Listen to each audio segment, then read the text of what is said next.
Aqui é André Teixeira Jacobino do canal Nova Máquina do Tempo e hoje é minha grande honra estar acompanhado pelo professor aposentado João Augusto de Lima Rocha, da Universidade Federal da Bahia, que está lançando um livro agora em São Paulo, não é, professor? E que desmonta essa farsa em relação à morte de Anísio Teixeira. E hoje nós vamos conversar muito sobre Anísio. O professor é modesto, não gosta de dizer que não é especialista em Anísio, mas tem estudado muito sobre a trajetória de Anísio já há bastante tempo, tem outros livros publicados, é um pesquisador que é da área de engenharia, mas tem essa curiosidade com Anísio. Então eu vou apresentar aqui o professor rapidamente. O professor possui graduação em Engenharia Civil pela Universidade Federal da Bahia, em 72, mestrado em Engenharia Civil pela COP, Universidade Federal do Rio de Janeiro, e doutorado em Engenharia de Estruturas pela Universidade de São Paulo. Professor associado 4 da Universidade Federal da Bahia, atua na área de Engenharia Civil, com ênfase em estruturas, principalmente nos campos de Mecânica dos Materiais, Mecânica da Fratura, realizou estágio de pós-doutorado na Universidade do Rio, em 2006, no campo de Educação e Cultura, estuda a obra de Anísio Teixeira, tendo organizado para publicação pela editora do Senado Federal, na coleção Biblioteca Básica Brasileira, a obra Anísio em Movimento. E agora está com essa nova obra aqui, vou mostrar a capa rapidinho. Breve história da vida e morte de Anísio Teixeira, desmontando a farsa da queda no fosso do elevador.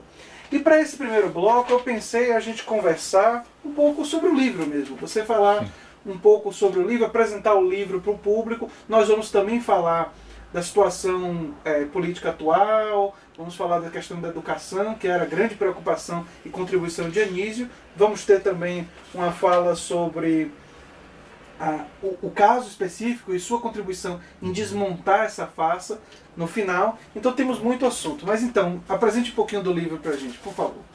Bom, o livro é um esforço aí de 30 anos, né, de pesquisa. É o resultado desse esforço para verificar a questão da morte, particularmente a questão da morte de Anísio. E nessa busca pela questão da morte, eu comecei a estudar e aprofundar na obra de Anísio também. Aí nós organizamos a Fundação Anísio Teixeira aqui, que está completando agora 30 anos. Aí foi em 1989, 21 de setembro. E essa fundação foi muito importante, porque a partir dela a obra de Anísio, que estava praticamente esgotada, você tem uma ideia, quando nós começamos a trabalhar, a organizar a fundação, em 87, não havia um só livro de Anísio nas livrarias, e todas as editoras também tinham esgotado os livros dele. E a que se pode atribuir isso? Quer dizer, há um processo cultural, né, que deve intencional de esquecimento. Intencional de esquecimento, entendeu? Então, com isso, nosso esforço foi muito grande para retomar essa... E esse livro, que foi um livro que eu lancei em 92, foi exatamente feito para que a gente pudesse pegar as personalidades mais importantes que conviveram com Anísio, e eu fui o organizador do livro, né? Então você tem aí, o livro chama-se Anísio em Movimento, você tem a Frane Coutinho, Antônio Ais, Arthur da Távola, Carlos Eduardo da Rocha, Darcy Ribeiro, grandes figuras, Florestan Fernandes, Haroldo Lima, Eudérico Pinheiro, Iraci Picanço, Iva Weisberg, Luiz Henrique Tavares, Carlos Azevedo. E o Dérico de Oliveira, eu entrevistei para o mestrado, é uma figura muito interessante. Inclusive, a participação dele na Assembleia Legislativa era uma coisa hilariante. Depois da entrevista eu posso mostrar umas coisas. Não, mas você está falando porque tem dois Eudéricos. Tem um Oliveira Pinheiro e tem um Pinheiro de Oliveira. Então eu talvez possa estar confundindo. Porque o nome é muito parecido. É parecido, só troca os dois nomes. Né? Esse aqui também uma grande figura, foi presidente da Fundação Anísio Teixeira também. Então eu fui imediatamente o diretor executivo da fundação. A presidente era a doutora Eliane Azevedo. Sim. Foi a presidente, depois eu fui para o reitor dela, aí fui abandonando um pouco, por algum tempo, a questão da fundação. O doutor Eudérico assumiu a fundação, depois eu fui fazer doutorado e a fundação continuou crescendo. Hoje ela faz um trabalho em Caetité, que é a terra natal de Anísio, excepcional. Um trabalho muito bom, reconhecido nacionalmente. Então esse foi o trabalho. Agora, por que Anísio Teixeira é importante? Porque Anísio Teixeira é o formulador da questão da luta pela escola pública no Brasil. A escola universal, quer dizer, a escola pública, universal e gratuita. Então, um direito social fundamental. Um direito social fundamental. E isso começa na década de 20. Em 24 ele foi escolhido chamaram naquele tempo inspetor-geral de ensino. Mas era o atual, como se fosse o secretário de Educação.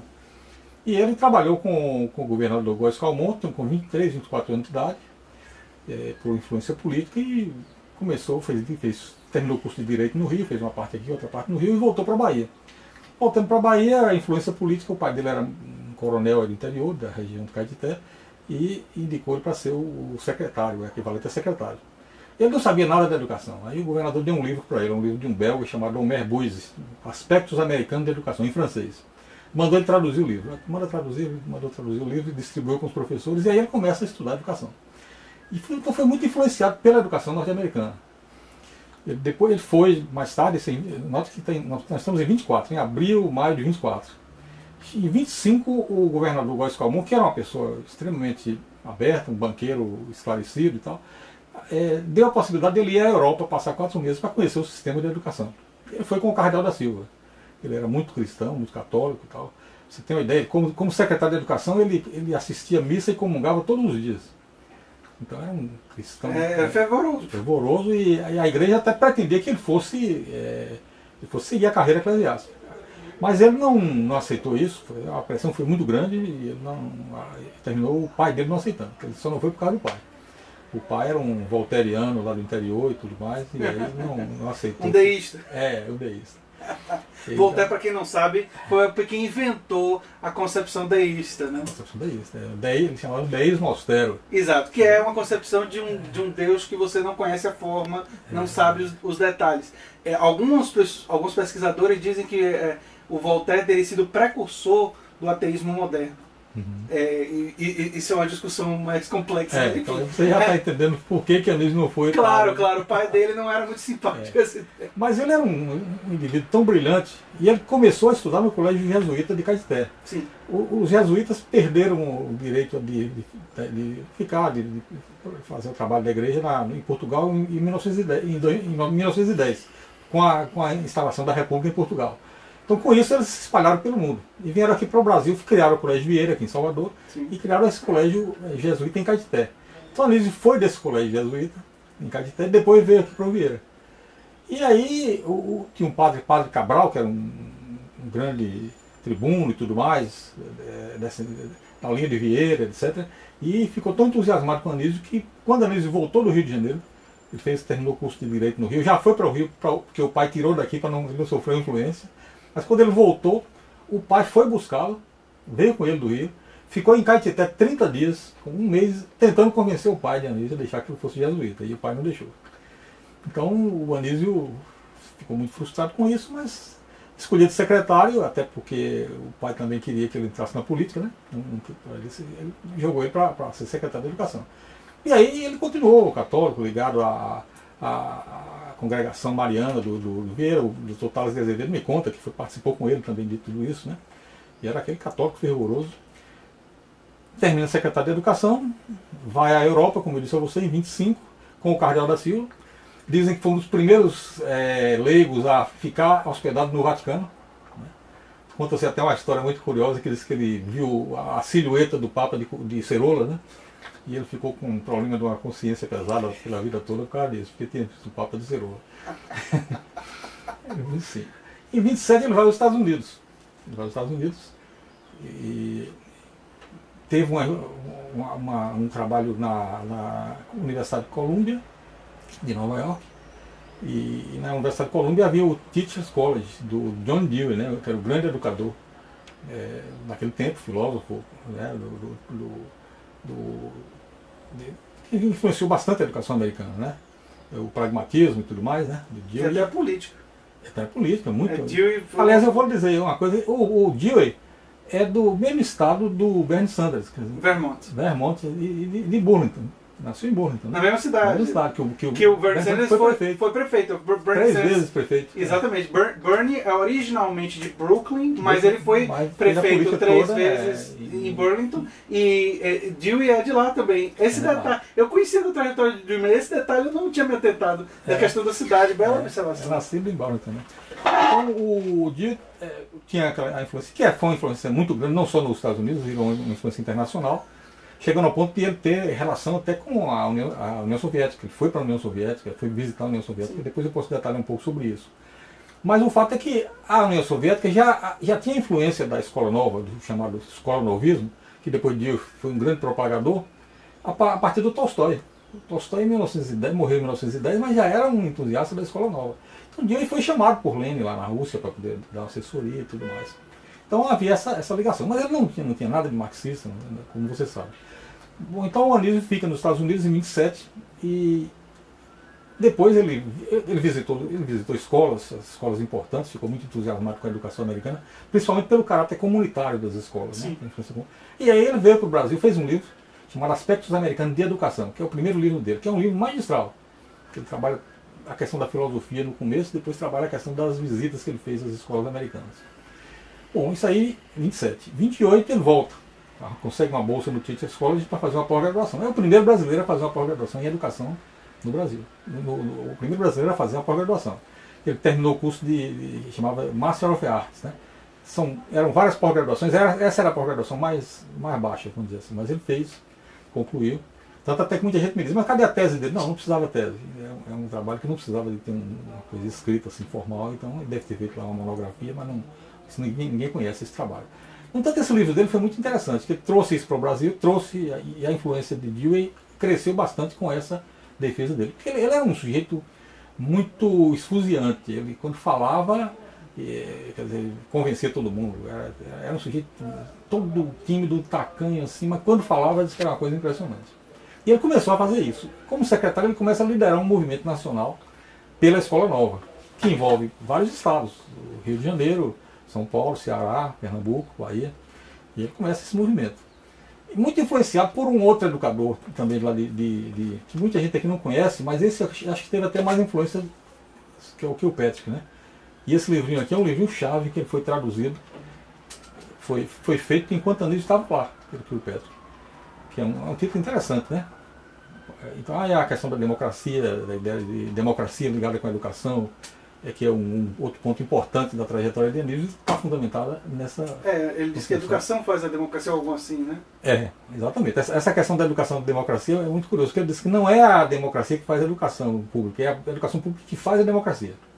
Pode até ser que haja uma dupla interferência aí. Contato, né? Mas que na verdade o básico é isso, é que a escola pública é que constrói a democracia.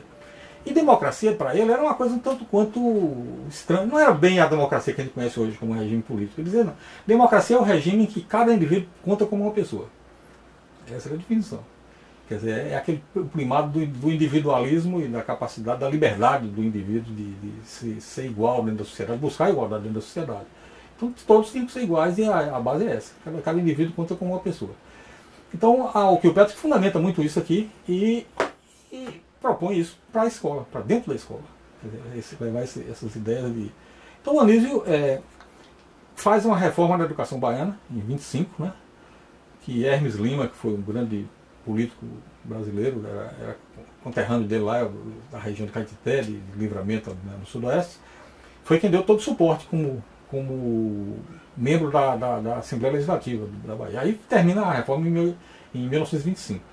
Que era uma reforma extremamente prolixa, 900 e tantos artigos e tudo mais. Mas foi muito interessante essa reforma porque, por exemplo, criou a coisa da obrigatoriedade da escola.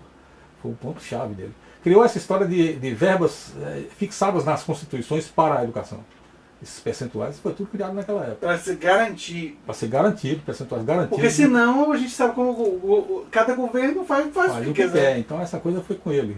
Um sexto do orçamento tem que ser para a educação. E a luta atual de garantir percentuais para outros direitos sociais me parece inspirada. Inspirada nisso aí. Claro, exatamente. Porque você garantir 10% para a saúde, por exemplo, como tem essa luta, né, do 10% para a saúde, me parece claramente não uma luta pelos direitos sociais, que era uma luta que se intensificou no pós-Segunda Guerra Mundial. Né?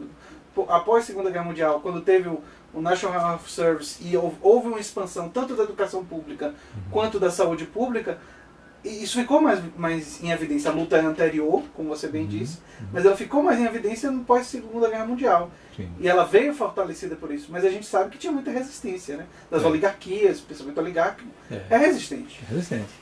Então, Anísio, como ele disse, fez o seu mestrado lá, o Master of Arts, no Teachers College, voltou para aqui com um plano de aplicação daquilo lá na Bahia. Mas o governador que entrou em 29, o Vital Soares, não aceitou o plano. E aí ele foi ele saiu. Ele não foi demitido, mas ele abandonou, disse que ele veio aqui para implantar um plano, saiu. Curioso que nessa ocasião que ele foi aos Estados Unidos, ele já secretário, já uma pessoa influente, tinha que comprar as carteiras nos Estados Unidos. Não foi do seu tempo não, mas as carteiras do nosso tempo eram carteiras de ferro, para 3 alunos, de madeira e ferro. E isso era importado.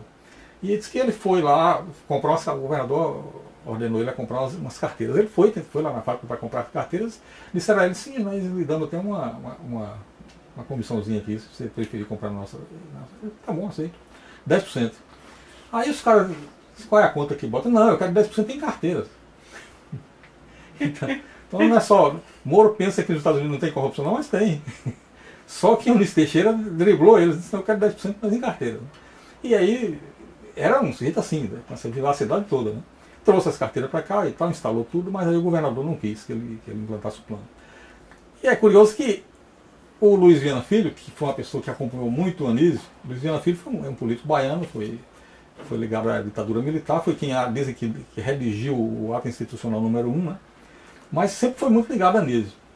Então o Luiz Viana diz aqui em algum lugar, eu não selecionei aqui, mas ele diz o seguinte, que Anísio Teixeira foi uma entrevista que eu fiz, que está nesse livro aqui. É um outro livro que você não citou, mas se chama Anísio e a Cultura, né? Um segundo livro que eu fiz sobre ele. E Luiz Viana diz o seguinte, Anísio era uma ótima pessoa.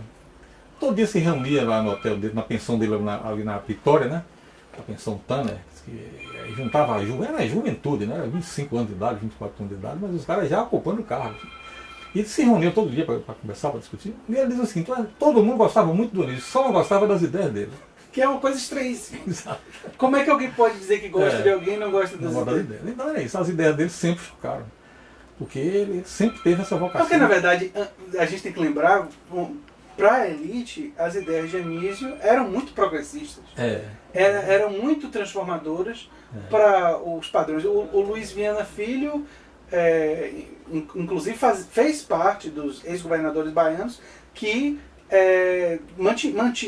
mantinham uma liderança importante na arena durante o período da ditadura militar. Sim. O Luiz Viana Filho foi uma das figuras que, em 74, garantiu a chegada ao poder do Roberto Santos. Sim. Em 75, porque foi Luiz Viana, Juracy Magalhães e Lomanto Júnior foram os que se uniram temporariamente para impedir que a CM botasse o seu indicado, né?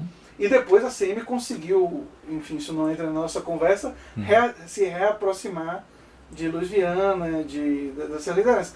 Essas lideranças tradicionais aí entram um pouco no meu estudo do mestrado.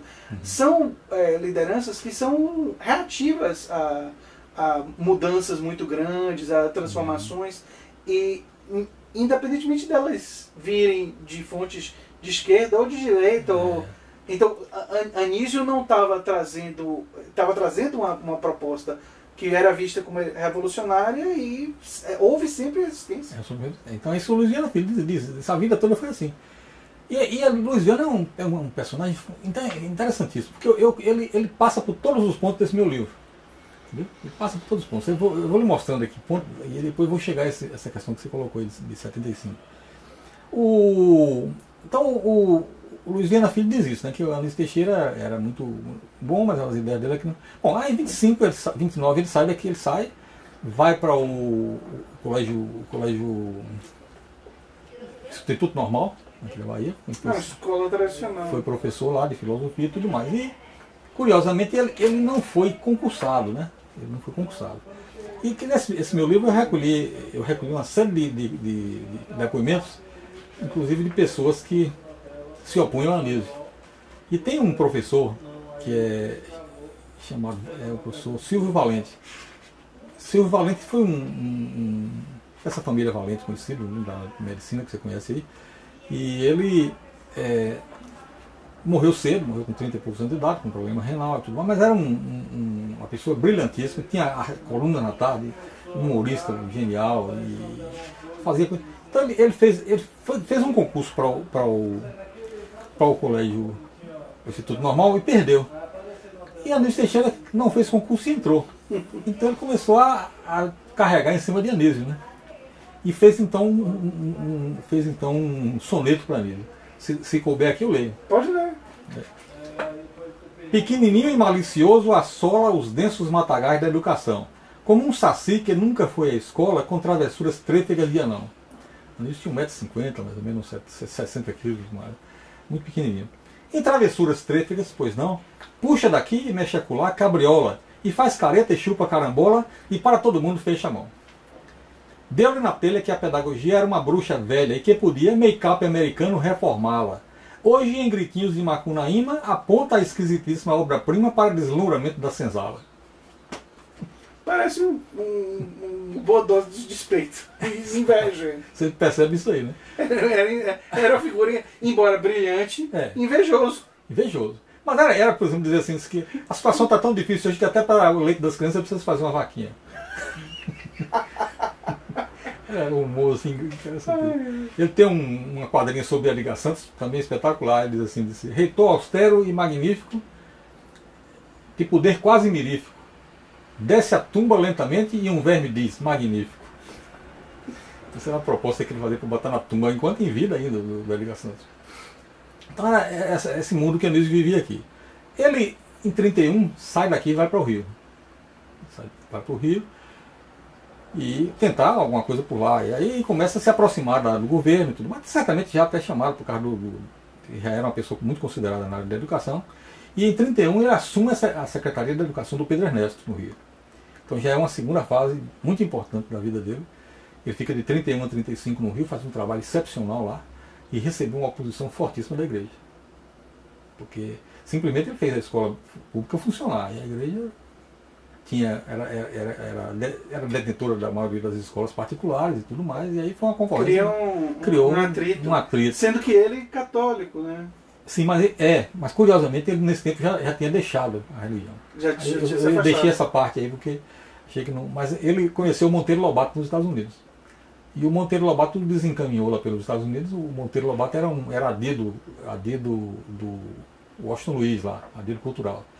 E ele criou uma amizade muito grande. E eu sei que quando ele volta dos Estados Unidos, ele já volta agnóstico.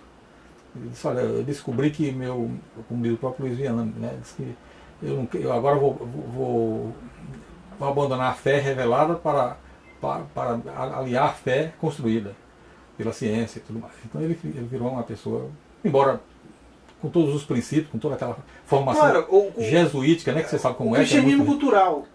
Que faz parte, inclusive faz parte da formação do brasileiro, independentemente dele ser ou não ser cristão, porque é a cultura do Brasil. É a cultura do Brasil. É exatamente isso. Ele manteve aquela disciplina jesuítica, aquela tipo de determinação, tudo isso ele manteve. Que, enfim, transformou os jesuítas os maiores escolásticos da igreja. Da igreja, exatamente. E aí tem uma coisa interessante no Rio, porque ele vai para o Rio, e quem manda uma carta para o secretário do Rio de Janeiro, que era o de São Paulo, né, que foi muito conhecido, educador, eu tenho uma citação dele aqui. Fernando Azevedo.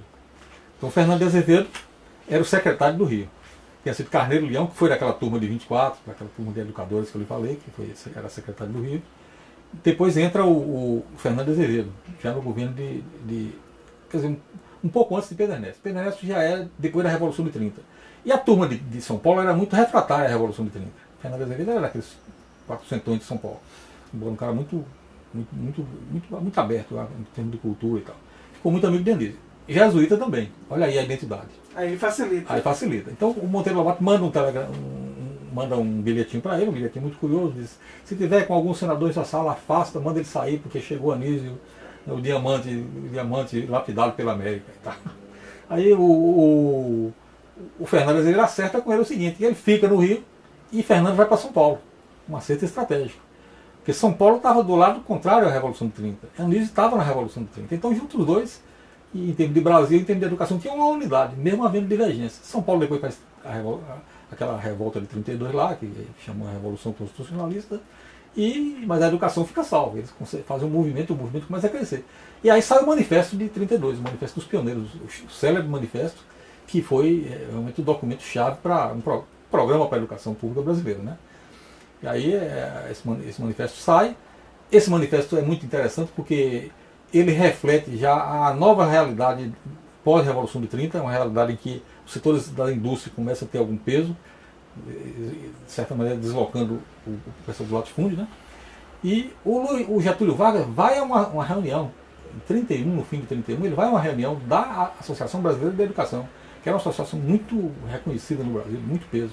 Ele foi à reunião e pediu lá aos educadores um manifesto não, uma contribuição para a mudança da educação. E dessa solicitação dele que saiu o manifesto de 32, que sai em torno de março, abril de 32.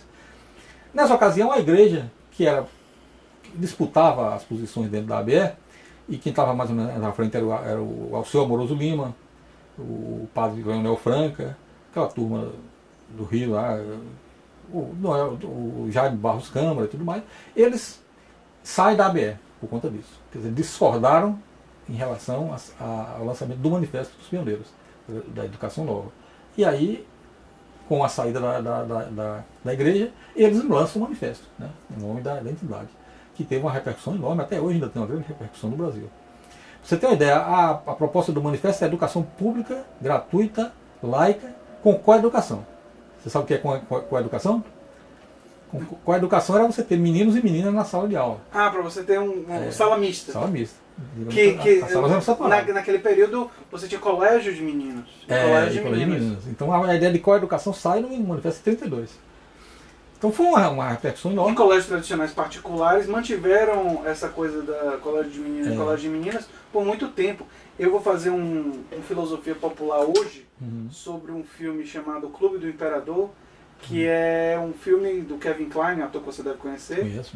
Que é um filme maravilhoso, que ele é um professor de colégio de meninos, nos anos 70, um colégio particular, e que ele está lutando não pela educação do ponto de vista ético e do ponto de vista do conhecimento, ou seja, ele quer fazer os alunos compreenderem que o conhecimento não é apenas saber quem morreu quando ou o que aconteceu, mas o que o conhecimento tem a potencialidade de ajudar a formar indivíduos que respeitam valores, princípios, virtudes, fundadores da nossa civilização. E que está muito em cima da ideia de Dewey.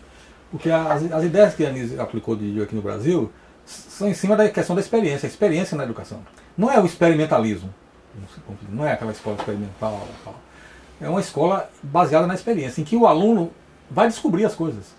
O aluno, os processos... Ele faz parte do processo de descoberta. Então a ideia de Dewey é isso, é que você vai num crescendo, quer dizer, a evolução do conhecimento vai acontecendo em função de certas revoluções que vão acontecendo com o tempo e você vai superando e vai chegando em outro ponto. Então a experiência é essa. Por exemplo, você quer saber a data de nascimento do Pedro II. Você não vai... O aluno não precisa saber a data de nascimento, precisa saber o que estava acontecendo em torno do tempo, o que significou Pedro II, porque ele nasceu naquele tempo. Se ele nasceu naquele tempo, ele tinha que seguir aquilo que seguiu. Então essa concepção é a concepção exatamente de Dewey, de trabalhar com a experiência. Então, por exemplo, a aula não é baseada em disciplinas, a aula é baseada em certos grandes setores de conhecimento integrados, que você pode incluir as notícias do dia na aula, como você hoje já faz, né? Mas tudo isso nasce com ele, né? Você vê que as coisas vão e voltam, né? A gente teve essa influência, aí depois nós tivemos no Brasil uma imposição de um ensino muito disciplinar, e agora mais recentemente a universidade está se abrindo à ideia de um ensino mais integrado e querendo influenciar a educação nessa direção. Quer dizer, retomando uma ideia antiga. Exato. Que foi aplicada em Brasília. A Universidade de Brasília fez os BEIs, esses BEIs que nós fez aqui, que não chamava BEI, bacharel interdisciplinar, mas chamava de cursos, um curso intermediário, quer dizer, um pré-universitário, uma coisa assim, entendeu? Um curso, não é bem um curso propedêutico, como você terminou fazendo o curso secundário, um curso para preparação. Mas você entrava na universidade, você não entrava já numa determinada área, você entrava num campo e que ali dentro depois é que você ia escolher a sua profissão. Esse é um bom mote para a gente finalizar agora a primeira parte da nossa conversa, que a gente pode retomar coisas que você estava caminhando, porque eu senti que tinha um caminho, e você retoma na próxima parte, porque a sua próxima parte vai ser interessante, porque na segunda parte a gente vai já começar a pincelar também questões da atualidade e que são importantes para retomar Anísio. Anísio era muito crítico da ideia do autodidatismo. Exatamente. E nós estamos hoje com um ministro da Educação indicado por uma pessoa que celebra, de certa forma, o autodidatismo. Quer dizer, nós estamos em franco contraste, no momento atual histórico do Brasil, na área de educação, com as ideias de pessoas como Anísio Teixeira. Então, eu acho que isso a gente pode retomar no segundo bloco. E no terceiro bloco a gente vai falar mais especificamente da morte de Anísio, do epicentro do livro, né? Sim. E o fato de que ele não morreu com aquela queda do fosso do elevador. Quer dizer, isso daí já está meio que sacramentado e você vai explicar por quê.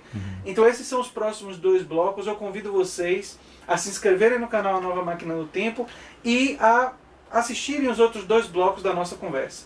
Eu aguardo vocês nesses próximos 2 blocos.